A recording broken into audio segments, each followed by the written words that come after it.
துலாம் ராசிக்கு சனி பயிற்சி 2026 எப்படி இருக்கும்?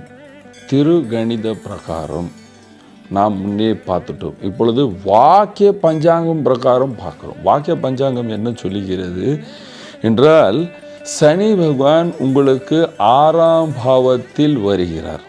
6ஆம் பாவத்தில் சனி வந்தால் வெற்றி மேல் வெற்றி, எந்த காரியம் எடுத்தாலும் ஜெயமே, நல்ல லாபத்தை பார்ப்பீர்கள், விரோதிகள் குறைவார்கள்.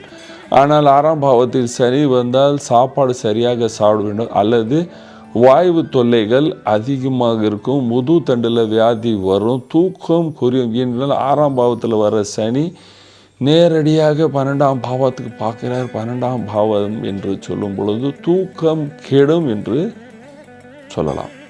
நீங்கள் வியாபாரியாக இருந்தால் வெற்றி நல்ல வெற்றி, நல்ல லாபம், நல்ல முயற்சி, நாடு வெளிநாட்டில் நல்ல பேர் புகழ் எல்லாம் இருக்கும். வேலைக்கு செல்கிற துலாம் ராசி நேயர்களுக்கு அது ஆணாக இருந்தாலும் சரி, பெண்ணாக இருந்தாலும் சரி, ப்ரமோஷன் இருக்குது, பேர் புகழ் இருக்குது, சந்தோஷம் இருக்குது. ஏனென்றால் குரு பகவானும் நல்ல நிலைமையில் இருக்கிறார். நீங்கள் ஸ்டூடெண்ட்டாக இருக்கீங்க, நல்லா படிப்பீர்கள், பாஸ் ஆவீர்கள். ஆனால் பாஸ் ஆகிறோம் அப்படின்னு சொன்ன உடனே வீட்டில் தூங்கி கொண்டே இருக்காதீர்கள், லாபத்தை பார்க்கலாம். தூக்கத்தில் சில பிரச்சனைகள் இருக்கின்றது.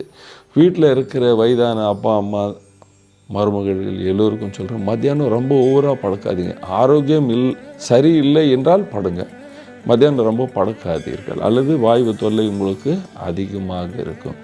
பாருங்கள், இதில் கலைஞர்களுக்கு நல்ல புது புது வாய்ப்புகள் எல்லாம் உருவாகிறதுக்கு வாய்ப்புகள் உள்ளன. அரசியல்வாதிகளுக்கு பேர் புகழ், ப்ரமோஷன், லாபம், புது பதவி எல்லாமே இருக்கும். விரோதிகள் குறைவார்கள். இதில் விசேஷமாக பிறந்த ஜாதகத்தில் அவர்களுக்கு பேர் 6ல் ஆரம்பித்தால், நல்ல யோகக்காரர் தசனாக இருந்தால் இவர்கள் கண்டிப்பாக நல்ல பெரிய பதவியில் வர்றதுக்கு வாய்ப்புகள் உள்ளன. என்ன பரிகாரம் செய்யலாம் பாருங்கள். பரிகாரமாக இப்பொழுது ராகு கேதுவின் பொசிஷன் தான் சரியில்லை. அதனால் இந்த காம்பினேஷனுக்கு நீங்கள் என்ன பரிகாரம் செய்யலாம்? பரிகாரம், மன அழுத்தம் இல்லாமல் இருக்க வேண்டும். மன அழுத்தம் இல்லாமல் இருக்க வேண்டும். அப்பொழுது நீங்கள் தினமும் பகவான் சிவனை கும்பிட வேண்டும். சிவனுக்கு தண்ணீர் பாலால் அபிஷேகம் செய்ய வேண்டும். பகவான் சிவனுக்கு வில்வம் வைக்க வேண்டும்.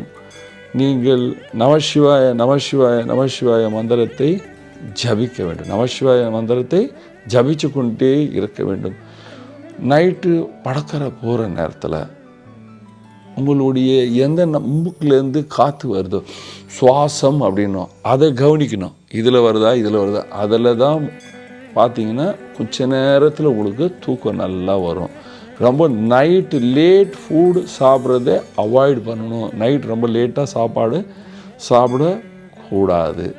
நீங்கள் சனிக்கிழமை சுந்தர காண்டம் படித்தால் விரோதிகள் எல்லாம் புரிஞ்சு சந்தோஷமாக சுகமாக வாழ்வீர்கள். நன்றி, வணக்கம்.